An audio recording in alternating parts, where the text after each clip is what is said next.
Addiction and the Holes Within Us. Melissa and Aralamb. I have lived with, grown up with, and wrestled with addictions of many kinds in this lifetime, along with friends, family, and acquaintances. Food, alcohol, the need for acceptance, drugs of all kinds, electronics, pornography, entertainment, sugar, discord, hurtful relationships, adrenaline, and victimhood. All of these situations, experiences, substances, and emotional stances can be and often are addictive. I myself have often felt completely outside of my own ability to control one or more of these addictions, mine being sugar, alcohol, and victimhood. Aralamb will speak about them all, and I want you to remember that you, the soul living within your body, have complete control to overcome all of these issues. Even on that day when it seems impossible to be victorious over that addiction, whatever it is possible. I want to honor both of my parents with this chapter.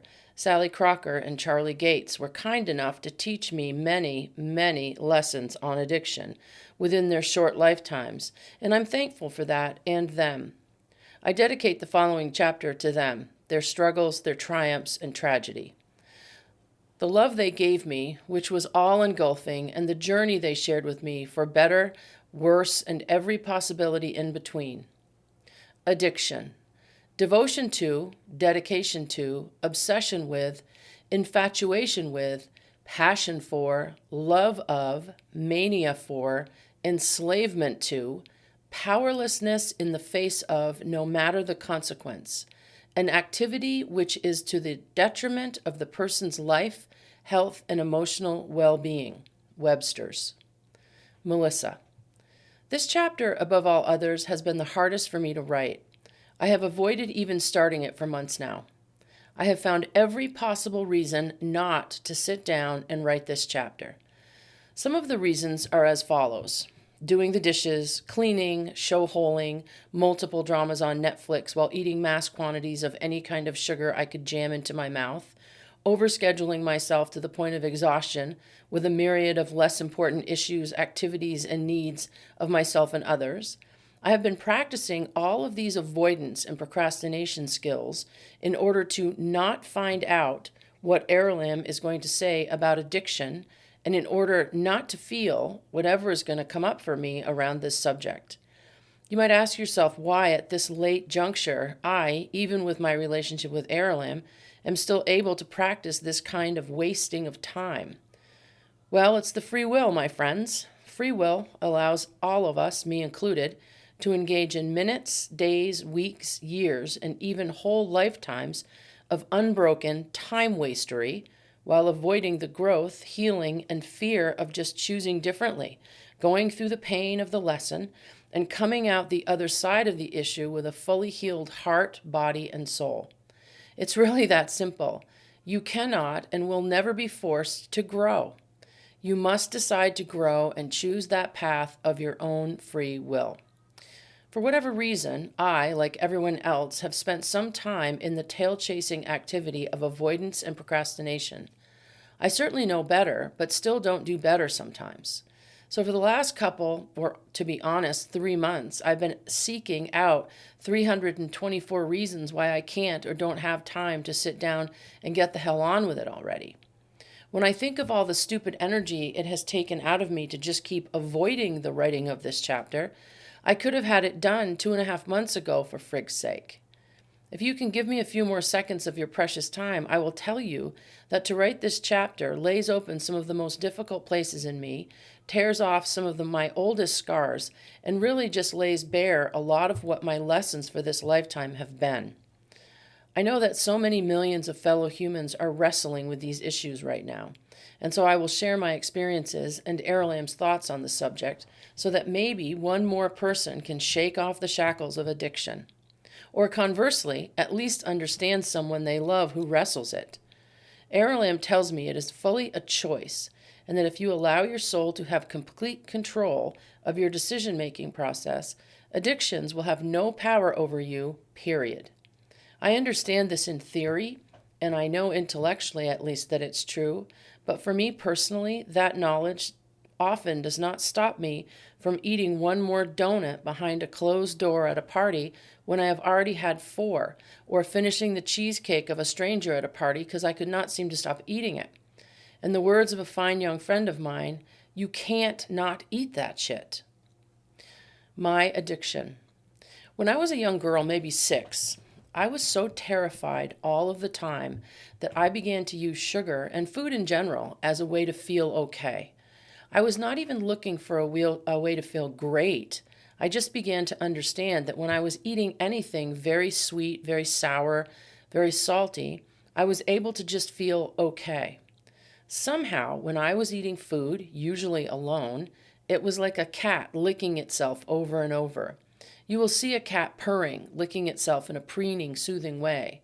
If you really watch a cat do this, you get the feeling that it is meditating on itself in its own world. It's so soothing. Eating for me became like this. I knew that if I was alone in front of the TV in my room, hiding in a closet with a jar of grape jelly and a spoon, I could self-soothe with whatever food I was eating. This activity had no nutritional value at all, not then and not now.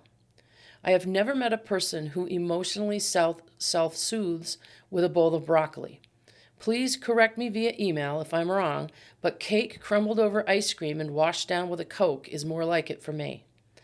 The eating of any food at that age was really not about hunger for me. It was about survival and feeling good, safe, happy, and loved. I learned much later into my adult life that sugar, in particular, acts upon your dopamine in the same way alcohol and cocaine does. There are plenty of great books now written on the science of dopamine, sugar, heroin, opioids, alcohol, and addiction, so I am not going to extrapolate here. There is an appendix at the end of this book with some great books on addiction to sugar. I know this now, and it explains why I could secretly eat a whole cake when no one was looking. Once started, I could not stop. I can remember one incident when I was about 10. Pickles. In 1974, I was 10 years old. By this time, the communal drug and alcohol party was in full swing at home with my mom and her ever-present entourage of partygoers. On weekends, I would often visit my dad, who lived just a few miles away in the same township. My dad had remarried and was really digging into his alcohol issues to the tune of a 12-pack of Miller High Life every day. It was July, and there was to be a birthday party and barbecue for one of my younger siblings by my stepmother, Becky. I loved Becky because she was beautiful and very, very different from my own mother. I did, however, feel strangely out of place within this family unit when I was young.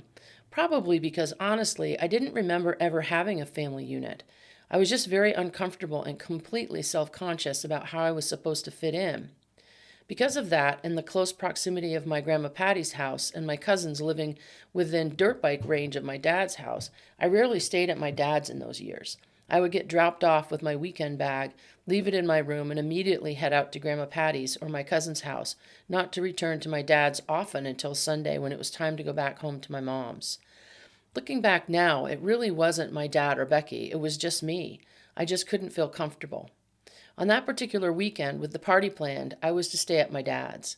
I was really nervous about having to stay and not go to my grandma's or my cousin's house for the night. I woke up in the middle of the night and went to the fridge. The whole house was quiet and dark. I don't know what exactly I was looking for, but what I found was a huge jar of dill pickles. I knew that they were for the party the next day and that I should not open them, but I did.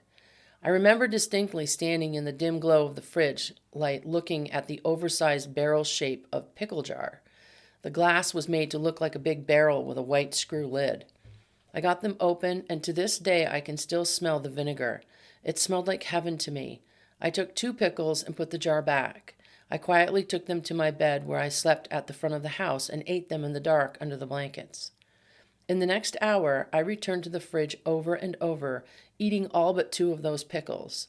As I was returning and grabbing more, I knew on some level that the jar was getting empty, but I kept talking to myself about the reasons why no one would notice. I kept on arguing in my mind why it was not a big deal, just one more. A couple more won't be missed. My last visit to the jar found me cracking 1 pickle in half and leaving 2.5 pickles in a huge empty jar, which originally held 30 pickles. I looked at the jar as I put it back in the fridge and realized that I had eaten all of the pickles, which were for the birthday party. My stomach was full, and if anyone knew what I had done, I would get in trouble. I didn't know what had compelled me to eat them all, in secret, alone in the middle of the night. At 10 years old, I don't think I could make any kind of sense of it at all, but I knew it was wrong. I knew that I felt shame about it. I knew that I felt out of control about eating the whole jar of pickles. I also knew that for some reason I could not stop eating them. After I ate 30 pickles in the middle of the night alone under a blanket, I went back and ate 12 frozen ice pops as well. I could not stop. That food was love, it was security, and it beat back the demon of fear that I had, even at the age of 10. It had been living and coiled up in my stomach like a viper. When that snake of fear gripped my insides, sugar, food, mastication would somehow calm it. The viper would lay back and stop biting at my insides, or at least calm down and go back to sleep for some indefinite amount of time. Sugar did this for me. Sugar calmed the monster waiting to swallow me whole. I was a child. I needed to be okay. I needed to just be okay, and I was never okay. Food made it okay, at least for a while. Kool-Aid and the special paste. In 1978, I was 14. I had plenty of alcoholics in my life, but I was not a drinker myself. This was kind of a miracle because both of my parents would have been at least generally skilled in the art of cocktails by the time they were 14 or 15. I did, however, have an addictive ritual with a certain food that would carry on well into my 30s and 40s. When I was particularly stressed, which was most of the time, I would engage in what I now can only describe as a chemical and ritual addiction. Kool-Aid drink mix at the time was a container of basically sugar. Sugar in its most violent and poisonous form. A canister of sugar powdered with citric acid, flavors, and red coloring. This drink mix came in a large can. The idea obviously was to dilute it with water and make gallons and gallons of bright-colored sugary drinks that were to be enjoyed over a long period of time by many members of a family. It was all very wholesome. I do not remember the first time I mixed up a batch of the bright red paste, but it was as glorious to me as I think the first bump of heroin or that first shot of vodka is to an addict. I took a coffee mug and put 4 big scoops of the powder into it. I think I was going to just eat the powder, but it occurred to me to put a few drops of water into it and eat it like a paste off the spoon. The first time I ever did this, the sharp smell of the concentrated flavoring, along with the granular feel of it in my mouth, was the best thing I have ever tasted. My mouth waters as I write this, remembering the smell. I began to eat the thick, wet, granular mush off the spoon. It was an immediate and high-octane flavor with a sugar kick to my brain. The color, the smell, the taste of that overpowering, powdered, everything lingering sense of pain, fear, worry, and emotional discomfort. The dopamine rush from that intense concentration of sugar was a drug, and it became my go-to. Who needed alcohol when this was available? Cheap and food, right? It's just food. I cannot count the number of movies I have watched in my lifetime sitting transfixed while eating a brightly colored sugar paste from a spoon. Many times I would go through 2 or 3 batches until my tongue was sore and my stomach felt sick.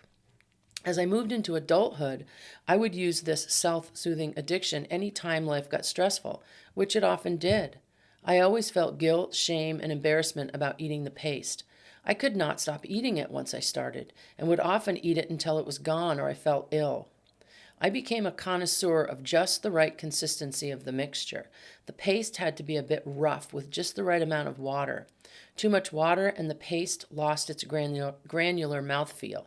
Too little water and it was dry. There was a perfect balance, and I would work at the mixture each time until it was perfect. This was part of my ritual.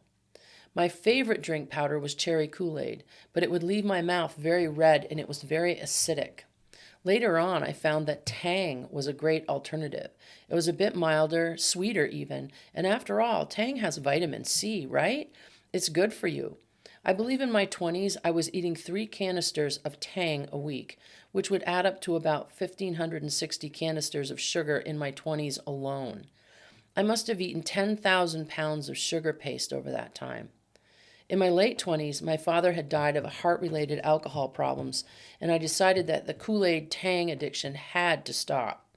I would be in the grocery store and come to the drink mix aisle feeling like an addict on a street corner trying to score heroin. I would often walk on by and not put a canister of the sweet powder in my cart, only to get out of line at the register and go back and get one. I was so ashamed of this behavior, yet because I was just grocery shopping, no one knew what I was really doing with the powder or how much I was actually eating. My feelings every time I failed at giving up this addiction were the same: shame, pain, self-loathing, and relief that I would have my substance one more day. Even writing this now is making my stomach tighten up. By the time I was 32, I had decided that I could not keep on with this addiction, so I stopped buying the canister of colored drink mix completely. But as any good addict will, though, I found a workaround. I would buy large bags of table sugar and make sure that I had lemon juice in the fridge. At least once a week, I would, when alone, pour table sugar into a cup and squeeze lemon juice into it. I was not eating a spoonful of sugar. I was mixing up full baking cups of sugar and eating it. I would often go back for a second full cup. I would then make the paste and eat it. It was not as good as Tang or Kool-Aid, but it would do in a pinch. I would pour white bleached table sugar into a small bowl, about 2 cups worth. Lemon juice would then be added until the paste was just the right consistency to be eaten off a spoon. The very last time that I consumed this addictive substance was when I had first moved out west in 2007. My friend committed suicide. I moved apartments, and I found myself at a grocery store staring at a can of Tang powder. I bought it, went back to my little apartment, and literally ate half the can mixed as paste. I ate so much that my tongue was actually raw and hurt for days afterward. It was horrible, and it was the last time I ate the sugar paste. It has been 16 years since that time, and I will not go back to it. I actually think of it sometimes, but I will not go back to it. I wanted to share my incredibly embarrassing addiction with you because you could switch out the words Tang, paste, sugar, and Kool-Aid anywhere in my telling of the story above and replace those words with crack, vodka, cocaine, heroin, Vicodin, porn, sex, gambling, getting hit, getting abused, victimhood, gaming, candle eating, scab picking, cutting, and a myriad of other repeated, uncontrollable obsessions, with the story remaining the same: addiction. So why the hell is there such a self-involved issue at the base of addiction? Most addictive intakes or behaviors ultimately end up something that a person finds themselves doing alone. I, for one, always preferred to eat the sugar paste alone. It was my ritual, and I would not have done it in front of another person, either because they would have seen it as weird or inappropriate, like the person who can't stop eating candles, or the person who keeps smelling cats' heads, or the woman who spent her life obsessed with feeling the shape of her own knees. There's no good reason to do the activity except that it makes you feel better somehow. These activities are self-soothing, like masturbating, to fall asleep, or a baby sucking its thumb. The behaviors become a problem when they can't be stopped for physical, emotional, psychological, or biological reasons. Addiction is, I think, at its core, a repeated activity which gives the false sense of being safe, secure, and happy, which one can give to oneself. Addiction is a complete giving away of my own power in my own time. Giving yourself over to any addiction is giving yourself to something that does not care about you.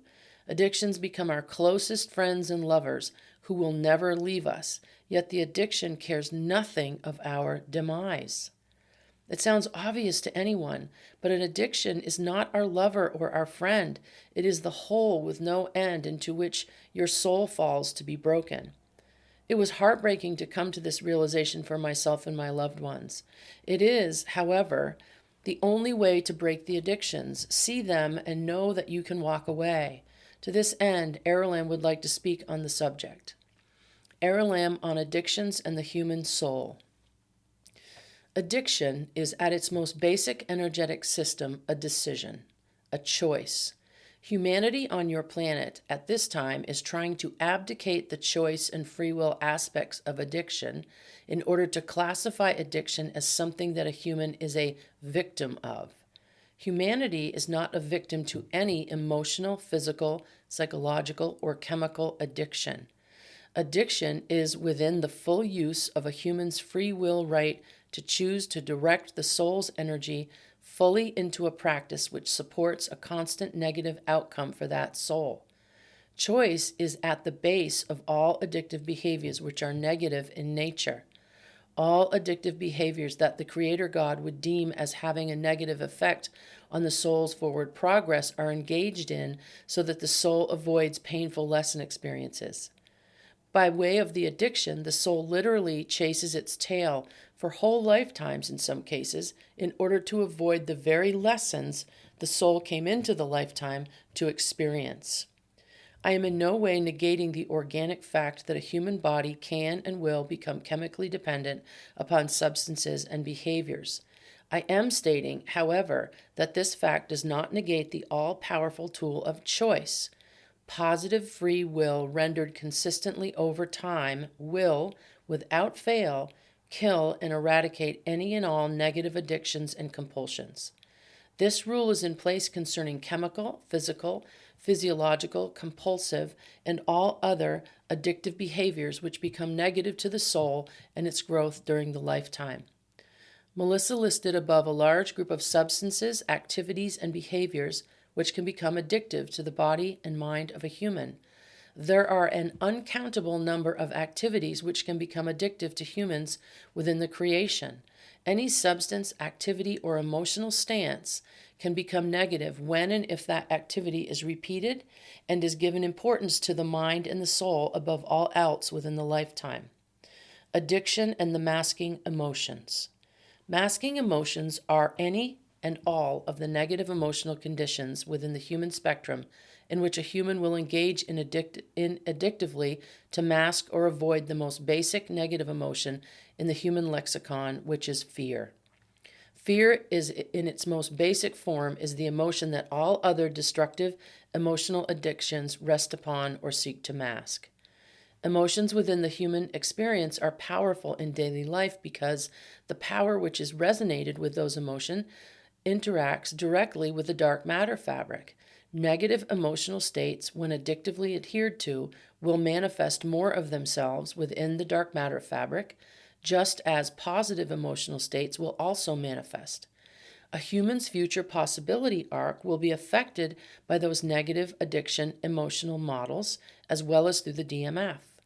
If a human is addictively recreating real or imagined situations in his or her mind, which give them a constant stream of negative emotions, that human is literally manifesting those outcomes through the dark matter fabric field, and they will experience a self-fulfilling loop of those negative outcomes.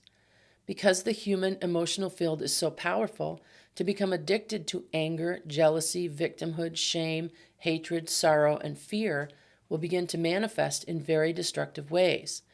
The negative charge, if you will, becomes not only an addiction, but also a reality in the life of that human. Obsessive revisiting of negative emotions will not only become addictive chemically in the brain of the human, but will also impact the gravity field in the dark matter fabric around that human within the field, thus beginning to manifest and create actual matter within your lifetime. At the time that this negative and destructive emotional loop is closed and self-sustaining, that human soul will begin to see and feel the self-prophetic manifestations within his or her life. That human will have created the very sort of situations or life experiences that were within the negative emotional fields that they obsessively feared, raged against, or compulsively thought of and felt. The human mind, in conjunction with the faith tether, is capable of creating in the physical plane very difficult and challenging realities. Be aware, however, that all of the negative and painful emotions that humans feel are simply masking a deeper emotional stance, which, as I said, is fear. Anger. Anger is one of the frontline emotions when it comes to masking fear. As a human, you can cover fear with any number of angry stances. Within human relationships, anger is used as a kind of mallet of control. If your loved one is not doing what you think they should be doing, you become angry. You can become angry because of another's action, as well as inaction. Humanity uses anger as a sword of correctness as well. If you perceive that another person is incorrect in any issue or opposes your view on that issue, you will become angry. Anger can be used in any situation. Some examples. Dan is angry because he gets cut off by a stranger in his morning commute. Dan holds on to that anger for the rest of the day, taking the random act of a stranger personally and lets it bleed into his daily interactions with others. Marla is angry because her husband just had an affair with his secretary, and she can't believe he put the whole family in this situation. She is heartbroken and angry. Thomas is angry because he is getting overlooked at his job again for a promotion. The guy who got the promotion is 25 years younger than Thomas and has a lot less experience.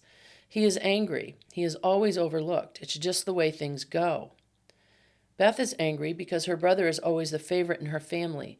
He's the charming one, the funny one, the smart one. Beth is so angry at him and her parents for not seeing all of her great qualities in the same way. She is angry, bitter, and always feels like an outsider. Seth is angry because his son died of leukemia. Seth cannot see why God would allow this kind of loss to happen. Seth is angry with his folks for being so goddamn Catholic. Seth is angry that he can't look at his wife and her grief anymore. Seth has checked out of his life. Sherry is angry because she is so short. Why can't she just be beautiful and tall like some of the other girls in school? She hates the way she looks and is just pissed down to her bones. She doesn't need to be friends with any of them anyway. She is better off without friends. Even her little sister is taller than her. Roger is angry because he never got a chance in life. Roger's family was poor and he never got the help other people get. He is working an entry-level customer service job and he is angry. Roger is angry every day at his station in life and his prospects. Anger drives his every decision. Cassie is angry because she gave up her whole life for her kids and they couldn't care less now. Now in her 70s, she is bitter and angry because she never did the things in this lifetime that she really wanted to do. Anger has been her companion for most of her life, simmering just below the surface. She feels out of time and cannot enjoy any of her children's success because she is angry and bitter about her own choices. Samuel lives with anger every day. Samuel is angry with himself because his wife has told him every day that she loved him for 20 years. Samuel was never comfortable with that kind of mushy talk, so when she told him she loved him, he would just smile at her. When she died last year, Samuel tried to tell her that he loved her while she lay in the hospital bed, but she was already gone. Samuel prays every day that she knew how much he loved her. Samuel is angry at himself for letting his ego get in the way of his love for his wife. These kinds of scenarios could be listed in infinity for billions of souls in billions of lifetimes. The point I make here is that every one of these situations can be changed at any moment. Remaining in anger is a choice. Remaining in bitterness is a choice. To remain in these states of being over lifetimes becomes a habit, an addiction to those feelings, that energy, those chemicals coursing through your body. To be freed from the powerful emotion of anger is a choice. You can free yourself by choice alone. In the end, anger is a masking emotion for what is just underneath, fear. If your go-to response to situations large and small which do not go your way is anger, you are masking fear. Fear of not being enough, fear of being left behind, fear of being victimized, fear of not being as good as the soul next to you, fear of being weak, fear of being alone, fear of losing what you have, fear of being unworthy, fear that others will reject you, fear of being deemed less than, fear of letting go, fear of losing your identity, fear of being taken advantage of. All of these fears are at the base of the destructive emotion of anger. I am not intimating that you should never feel anger. I am, however, pointing out that anger in its most useful form is something that is used only in immediate or dangerous situations that can be or need to be rectified immediately. Anger is not a state that a soul is meant to linger in for more than a few moments or days at the longest. If someone steals your car, by all means, be angry for a short amount of time. After that short amount of time, you will need to quickly move out of anger and begin to put your experience into a more useful framework in order to move forward and continue your life without letting that one situation set the course of years of your life. Humans also tend to have a large area of anger where they store up all of the situations or experiences that made them angry into one large reservoir of anger, which they can feed upon exponentially over a lifetime. This is a complete waste of a lifetime and becomes a completely addictive situation. You will become addicted to the adrenaline of anger and fear. You will be allowed via free will to conduct this type of lifetime if you wish. But why would you if you can choose and learn differently? This exponential buildup of anger reservoir might look like this. In the 10th grade, you fell during a soccer game and had to sit out the state championship games. Your leg healed well, but when you were 20, you wrecked your mom's new car and had to work a summer to pay off repairs. You earned a college degree in education, but you decided after 2 years of teaching that it wasn't for you. You have a large student loan for a career that you aren't in, and because of that, you cannot move to Hawaii like you wanted to become an organic farmer, and you are now 30, way too old to start a new life. You are a middle manager at a telecommunications company and play fantasy football on the weekends while your girlfriend scans Facebook and basically ignores you. You are angry for all of the bad breaks and wasted time. In your mind, you have no options, and you are just so angry about it all. Some people get all the breaks, and you aren't one of those people. It all started with missing those friggin' state championships in 10th grade, and you are simmering and angry about it all. Nothing is going to change, and you shut down. This kind of anger reservoir is what so many souls have and keep adding to. In any or all of these situations, choice is the one change that could have and can have a life-changing effect on the soul. As a human soul, you need never accept any situation, as all situations are within your power to change or adapt as you see fit. That is the universal law of the Creator. There are no exceptions to this rule. It is your right as a soul. Adding to and keeping close to your energy field all of this anger becomes a lifetime addiction, and it will become a self-fulfilling prophecy, which will dampen or kill all that you dream of being or doing in a lifetime. Choice is at the core of the situation in every moment of your lifetime. Choose to move past and free anger. Anger feeds fear, which feeds addictions. Grief and sadness. Grief and sadness are real and difficult emotions. Human souls will feel grief and sadness usually when there is a loss of someone, something, some situation, some want, or perceived need. Grief and sadness are the body and mind's mechanism for paying attention to and paying tribute to what was lost, damaged, or changed. This is a natural emotional process. When the grief and sadness process is worked through correctly, a human will move from the sadness to the brief stay in anger and on to gratitude for the lessons, experiences, and positive memories of that person, place, thing, or situation that was lost or damaged. To stay within the grief and sadness emotional process for the extended amounts of time is masking fear. Grief, sadness, and anger are movement emotions that are meant to be worked through and transmuted to gratitude. Losing a loved one to death or change is one of the human's most challenging emotional lessons. Losing a partner in love, children, parents, beloved pets, friends, colleagues, is a shock to the physical, energetic, spiritual, and emotional body. There is no way around the process of grief and sadness in these cases.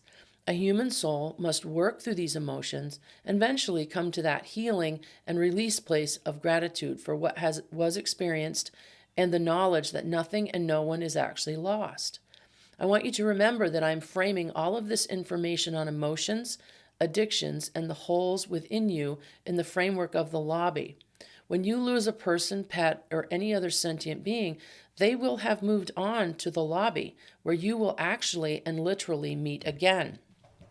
This fact is not mythology. This fact is written in the energetic signature of this universe. If you have lost a loved one, pets included, you will have the opportunity to be reunited.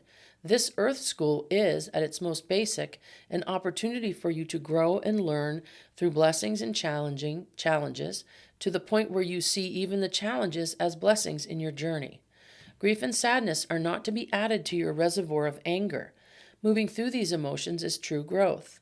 When you have a loss, you will feel pain, anger, sadness, grief, and fear. You are meant to feel all of those things and any other emotions that come along with them, and then you are meant to turn your attention to everything joyful and positive that you got from the person, pet, or life situation that is gone from the earth school. You are meant to understand that no ending is forever, and that the actual law is that everything has no ending. Every soul is timeless and therefore will be reunited with those who share a frequency together.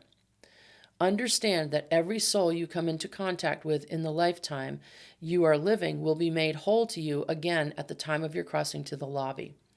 All of the unattended emotions and experiences will be addressed at that time between you and your loved one, pets included. You will be able to make it right with exes, loved ones, pets, perceived wrongdoers, and enemies alike. The idea is that during your time upon earth, you learn the lessons that these interactions teach you, forgive, release, and move forward. Addictions keep you as a soul from this very important phase of learning. Addictions keep you in a closed loop of experiencing the fear, anger, guilt, sadness around those learning situations, while the addiction itself poses as a way to escape those very lessons. Addiction is not your ally. Addiction is the place where souls go to avoid the growth they came into the lifetime to experience. Upon your arrival to the lobby, you will have an opportunity to see and feel your addictions, as well as those around you, in perfect peace and truth. You will know both sides of the story in perfect truth. If you or a loved one is dealing with any kind of physical, mental, emotional, psychological, or chemical addiction, it is imperative to get assistance in getting out of that loop. I will have Melissa list many of the books at the end of this one, which I would encourage your souls to read. I would close this chapter with the idea that addiction is not insurmountable, no matter what you may believe. Free will is the overriding principle in a soul's lifetime, and with choice will come freedom. You can choose to leave the loop of addiction and self-sacrifice. No incarnate human soul is meant to spend a lifetime addicted and blocked to the true nature of themselves.